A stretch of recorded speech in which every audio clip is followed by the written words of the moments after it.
Hi everybody, welcome to the final MakerCore Hangout for 2014. We're going to do a little bit of reflection, get some stories, and I'm afraid it's just me today.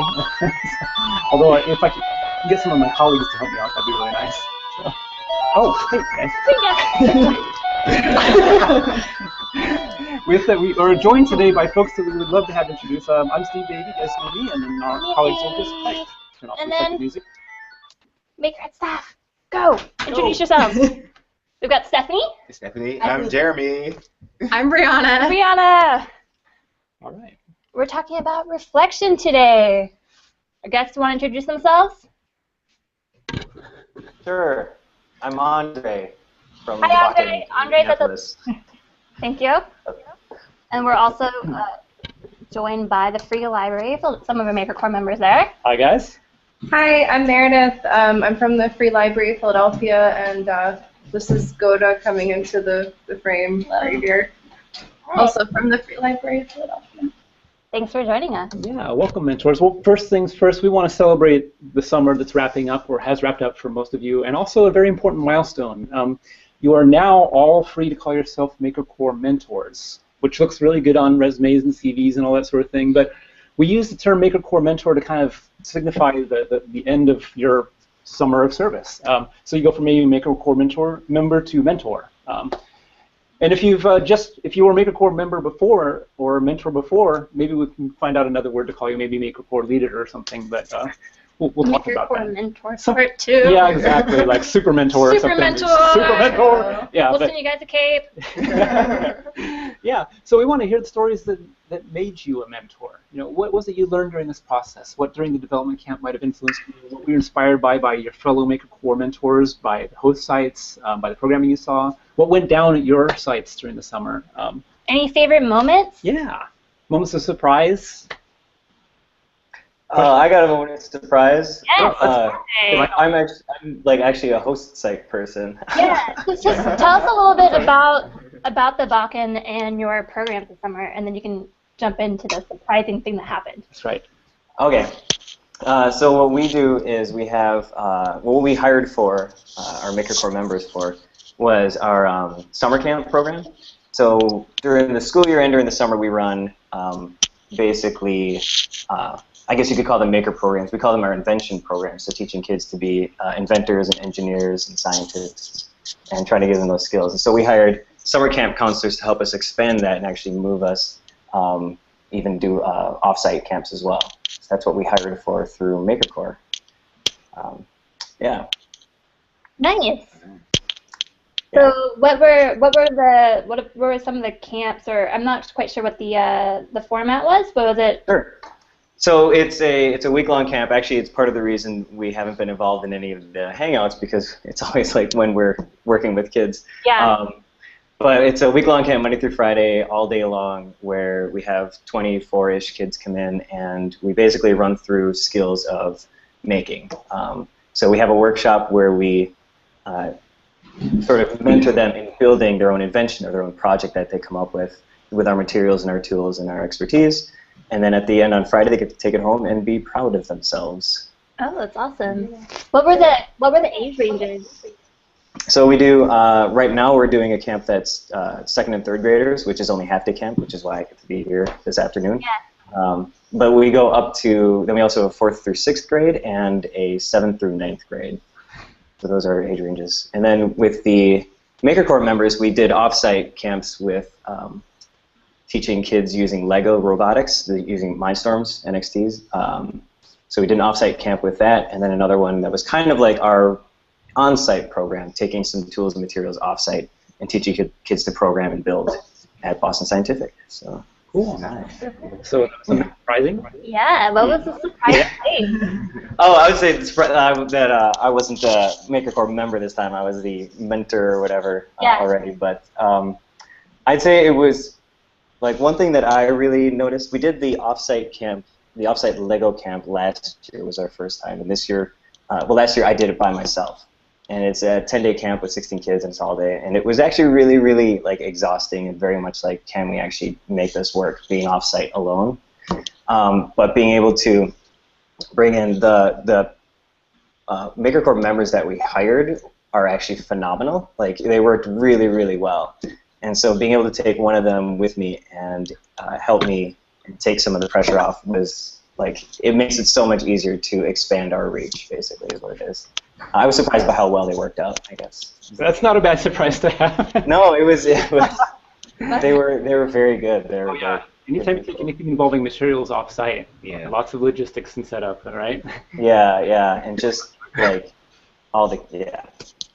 So we've had a question on Q&A already that says, is this feed closed to others, or can you join in? I'm going to post it on Nancy's going to post on our community, so if you want to follow the direct URL and you're a MakerCore host site or MakerCore mentor, come and hop in and share some stories. So just check the community for the direct link. Maker John, any stories of surprise, something cool that happened this summer? Any? Sure. So most of us, most of the MakerCore people at the Free Library this summer were doing a program called PYN, which is the Philadelphia Youth Network, and that program was for low-income inner-city teens who are going into college next year. So a lot of these kids are, really incredible kids who are coming from not a lot and are going somewhere really great. One of the kids I taught this summer was going to Wesleyan, which is a pretty amazing feat. So it was really a privilege to work with some of them. Not all of them were, going to the same sort of places or necessary. There were a couple that weren't. We're going to like community colleges and things like that too. But our goal was to help prepare them for college and also get them to think creatively. So we were engaging them in all kinds of projects. Some groups did things like make music videos. Some groups, my kids made a lot of other kinds of videos. We did a Rube Goldberg machine. We did a fitness video in stop motion. We did like all kinds of different fun projects that came from them, where we had a basis for an idea each week, and then the kids were allowed to kind of build on it and direct where they wanted it to go and what kind of project they wanted to do. That's super cool, and I also noticed you've been doing some nice documentation throughout the summer. You want to throw out how people might see some of the work that you've done? Yeah, a lot of the videos that we've been making have been on our Maker John is the name of the library's MakerCore program, and the Maker John YouTube is where you'd find that stuff, the video portion of it, and then each of the sites that we had for the Philadelphia Youth Network program had their own blogs where the kids were blogging about the activities they were doing. I think most of the mentors kind of just gave the kids their blog and gave them the password, and we didn't blog about it, but they did all the blogging for us. That's great. That's a nice approach. Yeah. I really love that student-centered documentation approach. Yeah. Save you a lot of time. We've been joined by Kelton. Kelton, you want to introduce yourself? Tell us where you're from, and maybe even share a little story about your summer experiences. We're talking favorite moments. Yeah, favorite moments. Can you hear me? Yes, yeah, we hear you great. See you just fine. So this is my first time doing this. Yeah, welcome. So I worked at the Great Lakes Science Center this summer, and I worked with, and I worked with just a number of different departments. They really stretched us in our capacities to be used abroad, everywhere.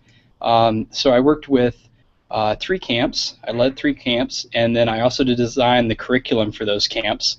One was a Fab Lab camp for 6th through 8th grade, and the other 2 were for an Imaginate camp that was K in 1st grade, and it was a lot of fun. It was really, really cool. I don't know exactly how I can screen share, but I do have some images that I could show you from the Fab Lab camp that are really cool. That'd be fantastic. If you want to figure that out in a little bit, you can check out the screen share function to your left when you hover over on the side. Yeah, if you have it on the Google Hangout. And you can select a specific window if you have them in a folder, for example. Perfect. As a presentation. Just let us know when you're ready to share a little bit of those shots or a link to where that documentation might be found. Yeah. Okay. Cool. So for everybody that's on, I'm curious about this whole process that we've been through that includes the possibility box, the camp, the community, all those things. How did they come together to maybe influence your summer programming? Any stories of something that you were inspired by a fellow Maker Corps mentor or host site or that sort of thing? Or something that you saw in an earlier hangout that maybe got you thinking a little bit differently about your summers and your programming? Mm-hmm. Yeah, so the Artbot was definitely, the Jitterbug was something new, so I thought that was really cool. Kane first loved that. And then also the the other Maker Core here, Ben, made these little magic wands. Oh yeah. And so he did that with a group, and then I also I did a different design with the Kane first, and they made their own flashlights. So there were some exchange of ideas there and stuff. We did a lot of floor activities at the Science Center, as well as like larger making events where we had hundreds of people in a room at a time making, and so it was a lot of fun. It was really cool. Possibility Box was sweet because you had all this different stuff. Like origami was my thing for like 2 weeks. I was really big into origami. Mine too. See if I've got another penguin. Yeah, there's powerful stuff that's possible with paper, and we really love that. And you can, Lots of penguins. yeah, these were appearing all around our room everywhere. Yeah, and Squishy Circuits. Squishy Circuits was huge. Glad to hear it. Yeah, no, Squishy Circuits was developed by Maker Ed's founding executive director, Thomas. So we're particularly fond of that approach. But from the rest of our sites out there, any particular favorites about the camp or the Possibility Box that might have influenced your programming or things that you did? We ended up getting some. Oh, sorry. Oh, Go ahead. Free library? Yeah, we ended up getting some of those cardboard cutters that you guys had talked about at one of the earlier. Yeah. And making things out of cardboards is like everybody's favorite activity everywhere, and it's really great. There's this one kid at a branch that I'm working at. He's 14, and currently he's making like the Parthenon, but he started out making like a model of the library that we're working out, like a city with a playground, and then everybody else also wants to like make different models. And we looked at pictures of architectural models on the computer, and they hadn't even like known that was a thing that existed. They just sort of like came up with these things and constructed them and make different scenes. And yeah, that's been really fun and really like creative and productive. I love that the power of paper and cardboard has come up right now so much. I mean, these are the simplest possible things that nearly everybody has access to, and that's what we love to engender as possibilities. Like, what do you have already? Yeah, and you can just use recycled boxes, or like there's always flat boxes at the library available. We can just go and scoop up and bring them in. I had a third grade student of mine one time who was a big fan of sci-fi make several things for me. This was a replication prop from the movie from Lost in Space, an old TV show from the 60s and 70s. And he would make these things for me all the time, meticulously made out of just painted cardboard. He's now a sophomore in college, and I'm just really super curious about if he'd be surprised that I actually kept these that were so precious to me. Imagine a little third grader making this for hours. You know, this is just amazing. It looked a lot like the actual lunar lander. I see that, Kelton, you got some photos up from your camp. Screen share. Let's go screen share. This is at the Great Lakes Science Center. Oh, look at those! Cleveland. Cool. Yeah. And high five, man. High five with lights. That's awesome. So we'll just kind of scroll through these slowly here. Yeah. Got a lot of different stuff going on. Let's see here. So right here we've got some soldering going on, some towers being built. One huge aspect of this Fab Lab camp was that kids had 2 full days to work on their own projects. So here we have a kitten decoy. Wow. Yeah. You know, what a gift that you gave them. Too often things like this are a one-off, or they're not followed up with, and then people are always wanting more time. It's the biggest gift you can give. Time with materials and to develop. And boy, Cardboard violin. can you tell me the age of the person that made that gorgeous violin there? She was 7th grade, and she did it all herself. We had a big brainstorming session, and I said, "Hey, you should go for this," and she did. And I gotta say, yeah, holy cow, it was amazing. When I first saw that on the community, I jumped up and down. I played violin all growing up, and so I just got me in the mood to actually play again. It was so beautifully made. That's just gorgeous. Yeah, it was amazing. Really blew me away with it. You know, it looks like these are the things that these children will remember. Oh, yeah. You know, especially because they had several days to do their own projects. I can see lots of detail in many of those. Yeah. Look at those happy faces. Yeah. There's some cool applique I want to show you guys. Somewhere down here, I think. Oops, maybe not. They're coming through. All right. Okay, that's some applique though. It's with fabrics and glues. So. That's super cool. Another possibility with that reminds me of is decoupage. You guys familiar with this? We've actually had students in the past use tissue paper to form rockets. You just soak tissue paper in lightly diluted glue, Elmer's glue, and then you layer on different layers of tape, and actually ends up being very strong structurally as well as beautifully. But another, you can do fabric obviously, and then paper, but another paper application. Paper. These are super cool photos. I'm all stoked about what happened when I went down. Yeah. Thank you for sharing. Thanks, Kelton. Yeah. How about stories of possible influence on colleagues or people within your institutions based on your work this summer? Part of our motivation for MakerCore is to go in and inject this new energy and ideas into the host sites. I'm wondering if you guys had any stories of what you learned from your host site, but also what you might have brought to the host site. And then maybe, Andre, maybe what you can say, what you might have learned from your MakerCore members and their energy. Sure. So the mostly, like, I guess what we really gained from them was I don't know, just their different view on it. So like when we've been doing this for so many years that we've been involved in these programs, you kind of get used to the same thing and you start thinking the same thing and you kind of get stuck in a rut. And it's nice to bring in people who are talking to other people about making, like our members were, and who have this possibilities box and all this stuff, and then they can sort of bring a new outlook to something that we are getting kind of used to and make us take different approaches and think about it differently. I'd say that was like the most useful thing for how it would change us, how it would affect us. That was a good thing for us. Absolutely. Yay, job done. Oh, that's thanks for being open to all of that. What a gift to be able to. What a gift to go to an institution where you are actually felt listened to and supported, exactly. that you have. Yes. Yeah. Ideally, that happens. I know you guys must have felt that way at Maker John. Yeah, we definitely did. I mean, I think that the library also always welcomes our programming because it gives kids who otherwise don't necessarily have anything to do something to do. And I think that the libraries across Philadelphia are in some ways more social and learning spaces than they are actually for checking out books.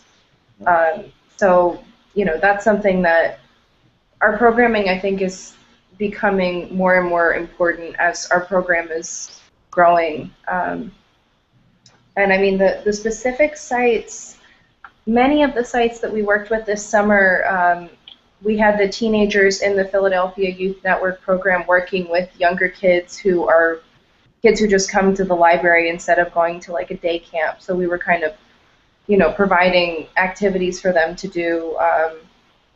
The site I was at was more focused on the teens themselves because I had more teens than some of the other sites. I had 10. So I was kind of just trying to work with them hands-on and get them prepared for college and get them thinking and moving. But even the librarians there, even though we didn't have that much to do hands-on with the library, every time we finished a project, the children's librarian would say, "Oh, this is so great, let me get the kids. I have to bring the kids and they have to see what you did." So it's always been really supportive. Yeah. That's so awesome. I hope we get some of those teens. It's not too long before they could be MakerCore members themselves. Yeah. That'd be a wonderful way to influence. That's part of your mentorship role. You're still going to be a MakerCore mentor, no matter what job you take on afterwards. We see you as ambassadors for the cause, and we hope that you maintain connection in the community. I want to tell everybody a big incentive to stay connected to the community is that opportunities are always arising, employment, volunteer, those sort of things, and we will post those directly to the community. Last year, actually, many MakerCore mentors ended up being employed at different places based on opportunities that came up on the board. Some were employed at the host sites, some were special projects, seasonal type things, but stay tuned. Your role as a mentor has just begun. Yeah. I'm curious if you guys have any advice for each other, for members in the future? Things that you learned, mistakes you might have made that were kind of funny, or if you don't mind poking a little fun at yourself. But just, we're still looking for any sort of stories about this whole process, especially useful ones. Something that's not necessary, it might actually fit more in the surprise category that we talked about earlier, but I'm going to bring it up now, is that one thing with the teens that we were working with, I noticed that there was a lot of resistance against like the freedom that the program enabled or asked for, and that a lot of people aren't. Some people reacted really positively and were like, "I'm so happy I'm in this creative environment and I can kind of do what I want." But it's really hard to shift from like school, where you're just told exactly what to do all the time, and it's incredibly regimented, and there's very specific expectations and assignments and evaluations, to something that's more self-directed. And that's a challenge, and I guess I'm interested in hearing other people's experience with that, and how just how deeply it's so deeply ingrained, that like want for structure and authority. Like, how do we work to like make it not be that way and still make people feel like they're being creative and productive and happy and doing what they want and to do? I think this is especially true in Philly because the school system here has had such dire funding issues, and like all the arts programming across the city has pretty much been cut. So the kids, you put them in a room and you open up a possibility box and you say, this is yours, do what you want. They say, what do you want me to do?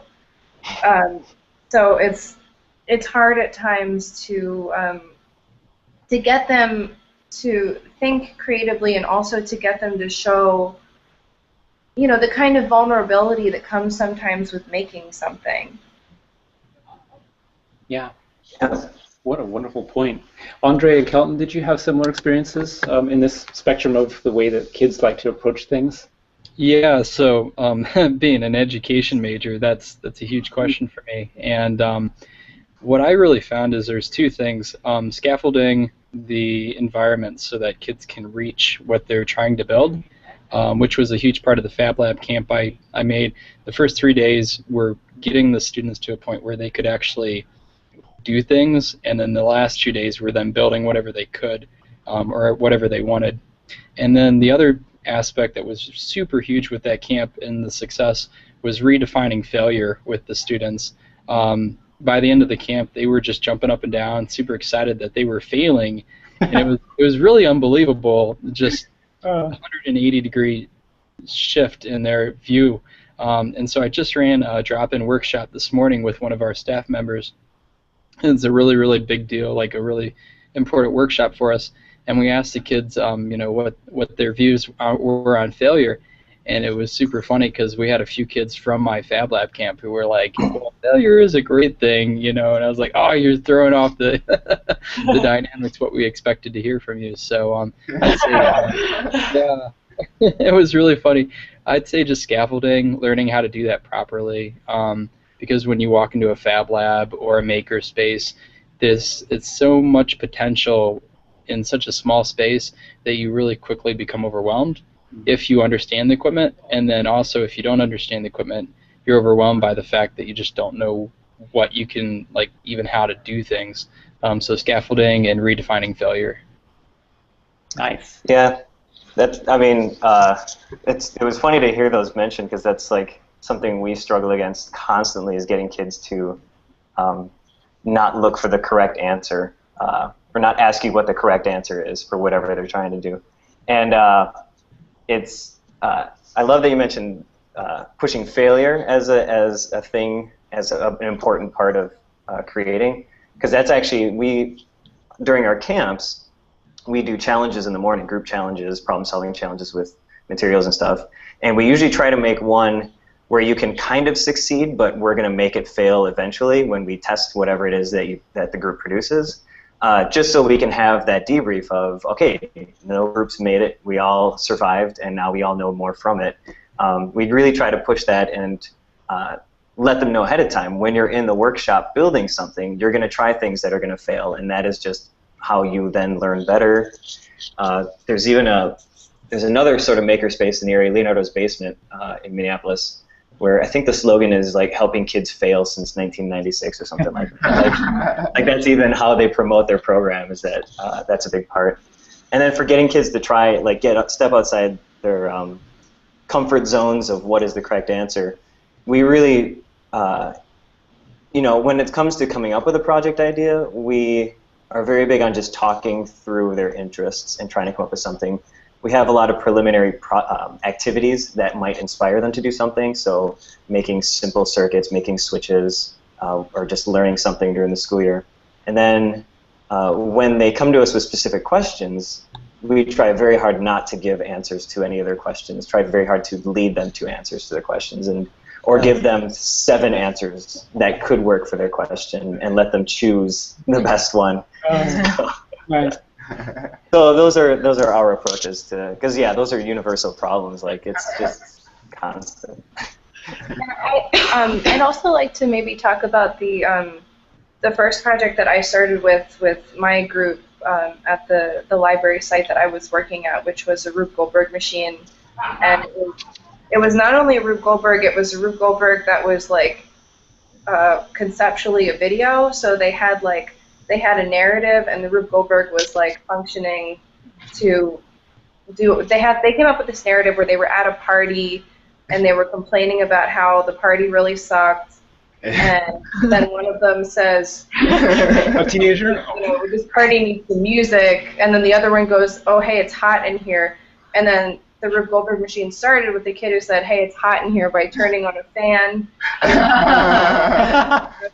And then it knocked over more stuff, and then it kept knocking over stuff until it hit the boombox. And then Lil Jon's Turned Down for What? And then they came back and did like a Harlem Shake style video where they were just like, oh, that's awesome. And it was really fun because they were able to start the program by building something hands-on that didn't have any kind of aesthetic requirement.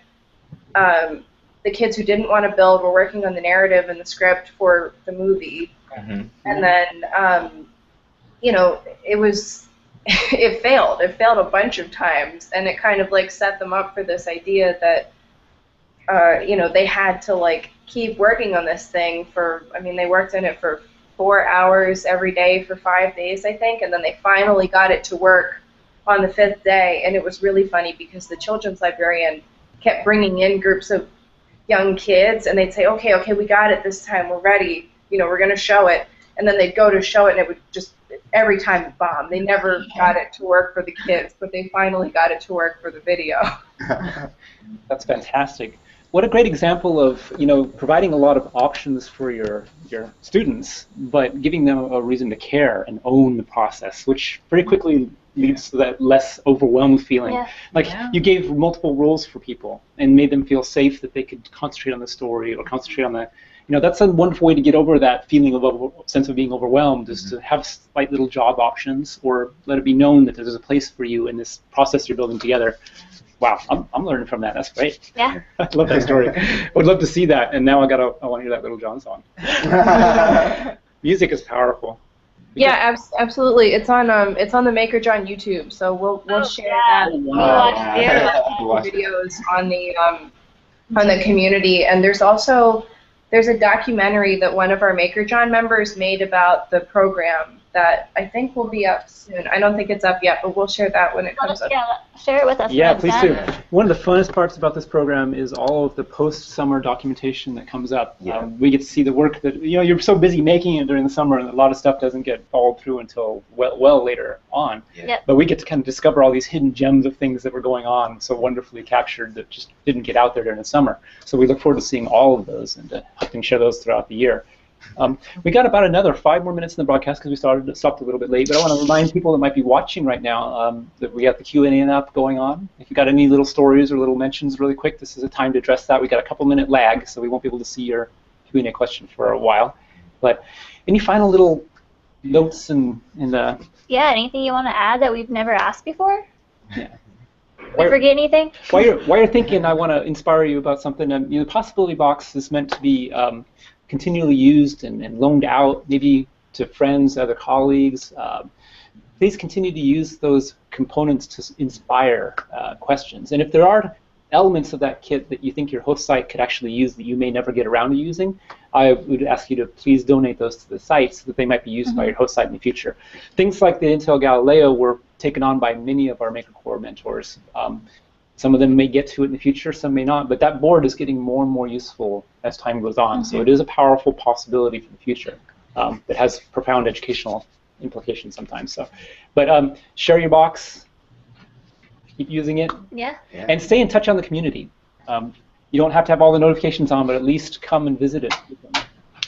So, any final thoughts from our mentors out there and our host site representatives?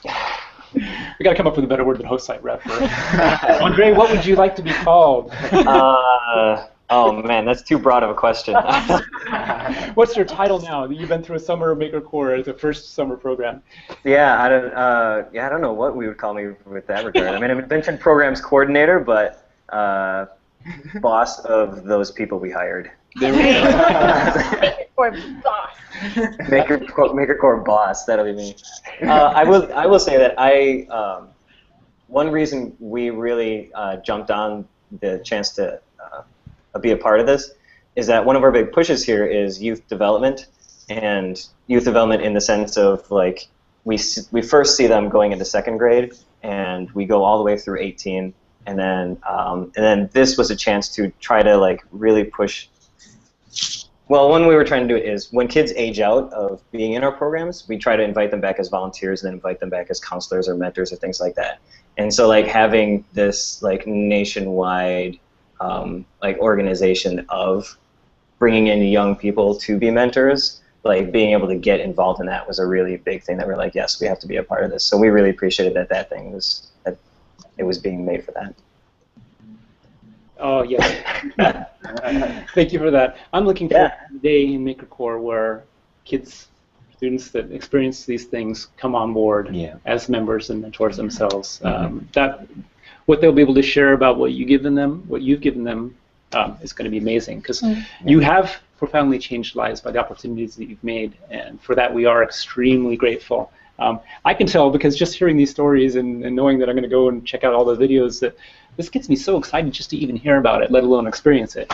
So that's really cool. Do we have a? Thanks for the kind note, Brent. He says, "How come the Maker Core program this summer was so awesome?"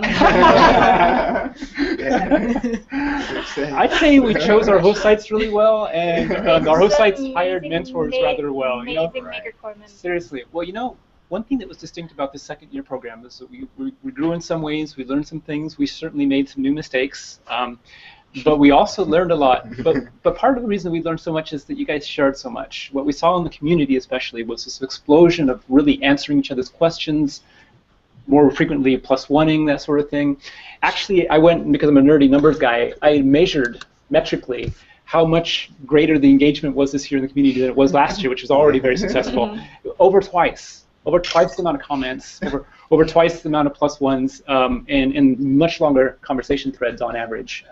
So well done. Keep it up. Stay in touch. There's another community you may stay active on as well, our Maker Core, or excuse me, our Maker Educator community, Maker Ed. If you go to makered.org/community, you'll get /community. I don't know if it's backslash or front slash.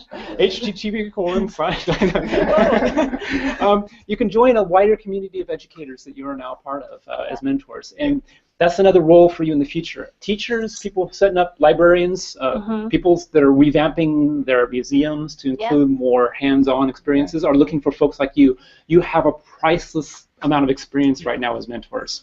People are looking for it everywhere. So stay in touch on the community so that you can find out those opportunities. You can volunteer, you can work, all those things.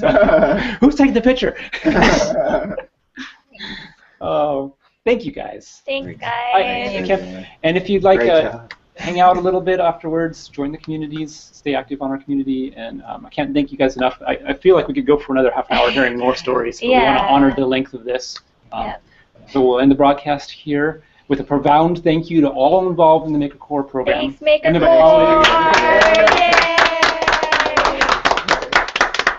I'm a little teary-eyed here. Great. Thanks, everyone. Thank you all. Bye-bye. Bye. Stay tuned for news of Maker Core 2015. That's right. Oh, yeah.